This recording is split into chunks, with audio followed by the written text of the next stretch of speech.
आज मैं आपको बताऊंगा कि पेपर में हम आंसर्स कैसे लिखें। मतलब अगर 7 नंबर का क्वेश्चन है, 5 नंबर का क्वेश्चन है, तो उसको कैसे प्रेजेंट करें, देखने में उसकी लेंथ भी बढ़ जाए और काफी प्रेजेंटेबल भी लगे और हमारे मार्क्स भी अच्छे आए। नॉर्मली हम आंसर्स लिखते हैं तो कई बार वो जल्दी खत्म हो जाते हैं। 7 नंबर के आंसर में मैं लिखता हूं अपने अकॉर्डिंग 5 से 6 पेज में लिख देता हूं, तो उसमें मेरे मार्क्स तो हमेशा फुल आते ही हैं। तो आज मैं आपको बताऊंगा कि कैसे आप अच्छी तरह लिख सकते हो, खुला खुला भी लगे और आपके आंसर की लेंथ भी बढ़ जाए और देखने में भी अच्छा लगे।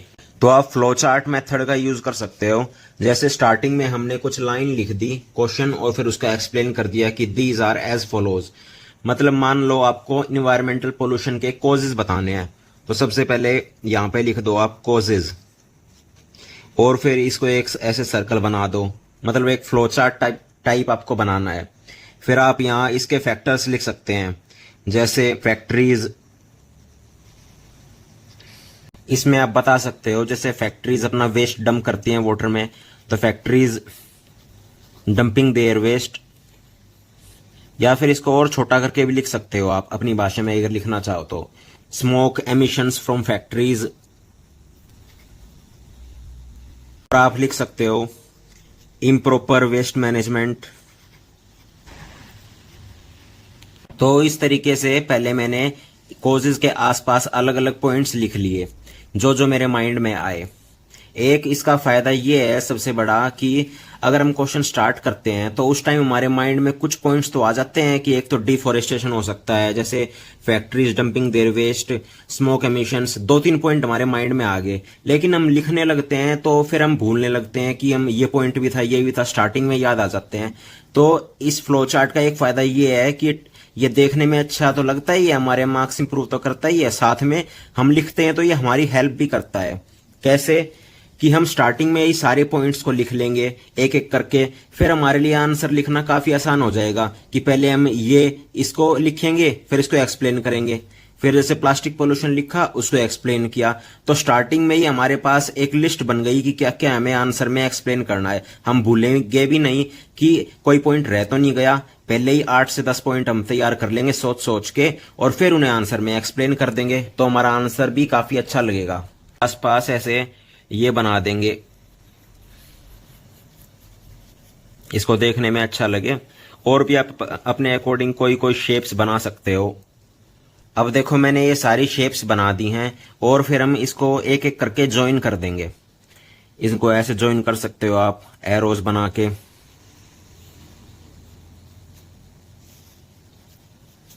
थोड़ा ऐसे राउंडेड शेप में एरोज भी बना सकते हो स्ट्रेट की बजाय, ताकि थोड़ा और देखने में ये अट्रैक्टिव लगे।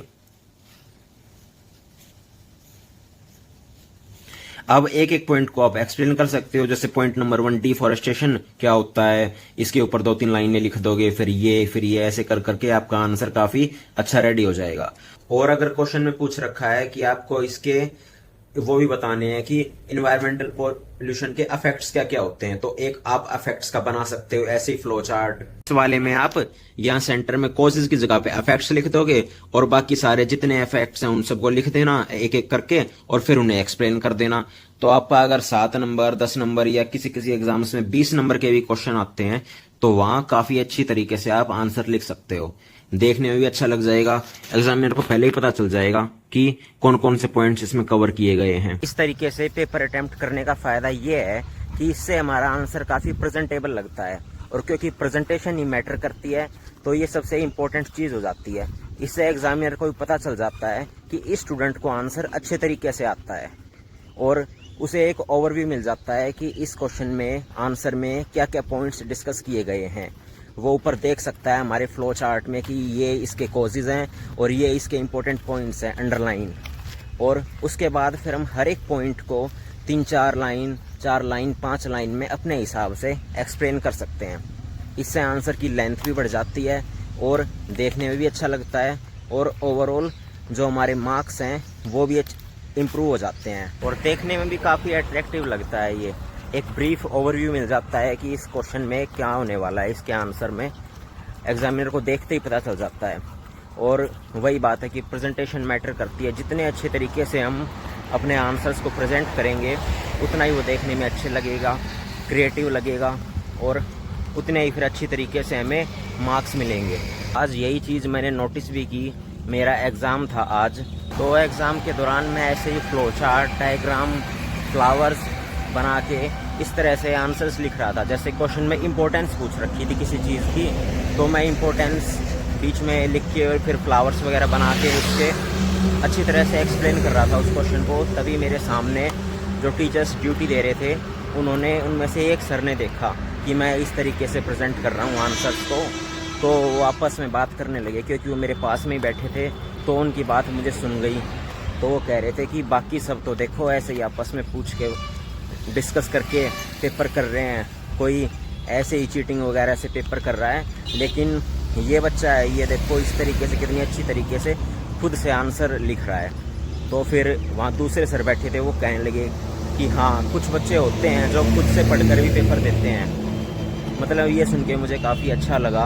और फिर जब एग्ज़ाम ख़त्म होने वाला था, तो उस टाइम पे वो सर मेरे पास आए और उन्होंने पूछा कि ये इस तरह से आंसर्स प्रेजेंट करना तुमने कहाँ से सीखा। फिर मैंने उन्हें बताया कि सर प्रेजेंटेशन बहुत मैटर करती है, और ये हम 12th क्लास के बोर्ड के मैं पेपर देता था, उस टाइम पे भी हमें स्कूल्स में बताया गया था कि आंसर को जितने अच्छी तरीके से हम लिखेंगे, उतना ही एग्ज़ामिनर को आसानी होगी उन्हें चेक करने में, और उतना ही वो अच्छा लगेगा और हमारे मार्क्स भी इम्प्रूव होंगे। तो वहीं से मेरी प्रैक्टिस बन गई इस तरीके से एक्सप्लेन करने की। अगर हम पैराग्राफ्स में लिख देते हैं ऐसे ही, तो वो एकदम से बहुत ज़्यादा हैवी लगता है देखने में, और समझ में नहीं आता कि उसमें क्या बताया गया है। इन्फॉर्मेशन भी मिसमैच हो जाती है, क्योंकि इतनी सारी लाइंस में मेन आइडिया पता नहीं चलता। उसके बाद उन सर ने मुझसे पूछा, मतलब मेरे बारे में पूछा कि मैंने ग्रेजुएशन कहाँ से की है, 12th में मेरे पास क्या सब्जेक्ट्स थे। फिर मैंने बताया कि ये सब्जेक्ट्स थे, यहाँ से मेरी स्कूलिंग हुई है, ये सब। तो फिर उन्होंने मुझे बताया कि यहाँ पे वैकेंसी निकली हुई है। उन्होंने मुझे गाइड भी किया कि रिसर्च की फील्ड में जा सकते हो तुम, ये कर सकते हो रिसर्च वगैरह, जैसे मतलब मेरी आंसर राइटिंग या क्रिएटिविटी को देखते हुए। तो ये भी काफ़ी अच्छा लगा मुझे कि इसके और बेनिफिट्स तो हैं ही, कि देखने में अच्छा लगता है हमारा आंसर, मार्क्स भी अच्छे मिलते हैं, क्लियरली समझ आता है, इंटरेस्टिंग लगता है। साथ ही हम जब पेपर में आंसर लिख रहे होते हैं, तो अगर कोई हमें देखता है या फिर एग्जामिनर, तो उसके मन में भी हमारे लिए एक अच्छा इंप्रेशन पड़ता है कि हाँ, इसको आता है अच्छे से आंसर, ये पढ़ने वाला बच्चा है।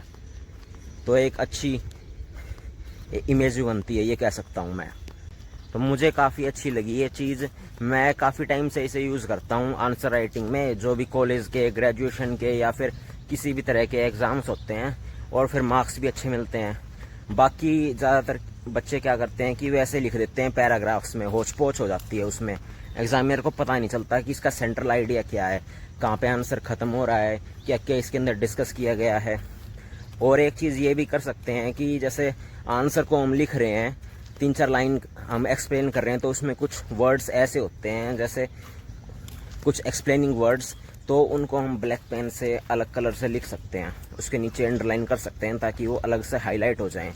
क्योंकि आंसर राइटिंग और जो हमारे ग्रेजुएशन, कॉलेज वगैरह के एग्ज़ाम होते हैं, उनमें हाइलाइटर कलर्स का तो यूज़ इतना होता नहीं, सिर्फ ब्लू और ब्लैक पेन का यूज़ होता है। तो उसमें भी हम अच्छी तरीके से हाईलाइट कर सकते हैं। आंसर के लिए ब्लू और हेडिंग्स वगैरह के लिए ब्लैक पेन का यूज़ कर सकते हैं। एक ही पेन अगर हम यूज़ करते हैं, तो फिर तो सब कुछ मिसमैच हो जाता है, पता ही नहीं चलता कहाँ क्वेश्चन है, कहाँ आंसर है। इसका एक फ़ायदा ये भी है कि इससे एग्जामिनर को हमारा आंसर देखने में काफ़ी अच्छा, अपीलिंग, अट्रैक्टिव लगता है, और उसे पता चल जाता है कि इस बच्चे को आंसर आता है, और एक सेंट्रल ओवरव्यू भी मिल जाता है उसको कि इस आंसर में क्या क्या डिस्कस किया गया है, क्या क्या मेन पॉइंट्स हैं, हेडिंग्स। और उसके बाद हम उसको एक एक पॉइंट को अच्छी तरीके से अपनी भाषा में 2-2, 3-3, 4-4 लाइन जैसे अच्छा लगे उस हिसाब से लिख सकते हैं।